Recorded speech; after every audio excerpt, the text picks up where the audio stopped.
Growing up in a matrilineal family did not always mean feminism. I agree that my grandmother ran the house. She left her husband, raised 3 kids on her own, educated herself, became a doctor, and made our house a home. She taught us discipline, endurance, strength, and unsurmountable amount of survival in us. I agree and I respect that. But the more I'm growing older, I am fighting much more at home. Not because I am forced to do anything in a progressive household like mine, but because I'm expected to do. Because things like this have always been done and they're going to be done like this. Now, expectant doesn't shout, okay? It comes very quietly, but it is no less powerful than force. We are a Savarna, upper caste, religious family, which by default means we are respected, comfortable, and valued much more than anybody in the society right now. So, it's a family where women are praised for holding everything together. We are a family where women are encouraged to pursue education and do jobs, but at the same time, they're expected not to dismantle the structure too much, not to disturb the structure too much. Because questioning too much is not necessary. Education is necessary. Questioning is not necessary. I think that's why I argue, I push back. I deliberately, calculatively choose silences at times as well. Not because I don't want freedom, but because I know that some fights are not worth fighting for. Nothing's gonna change, and I know it.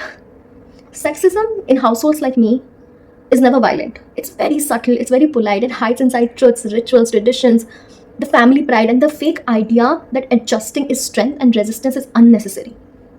And what made all of this possible? Caste. Caste made all of this possible.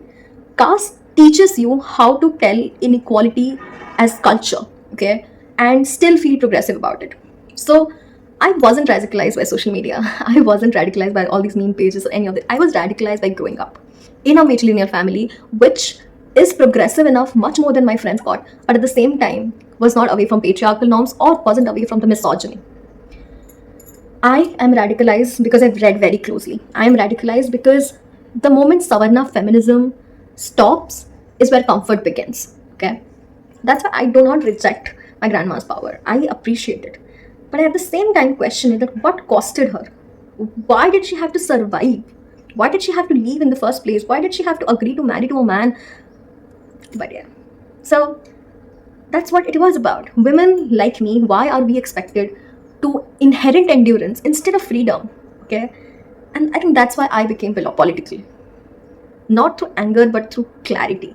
Okay, matrilineal does not mean feminist. So whoever is saying that we need matrilineal families, we do need matrilineal families, but I come from one. I'm telling you that matrilineal families do not always mean feminist families. And you know what, power without questioning is not liberation. Power is never liberation if you cannot question the power. Matrilineal families are power, but if you cannot question them, it's just a waste of time. I think that's all.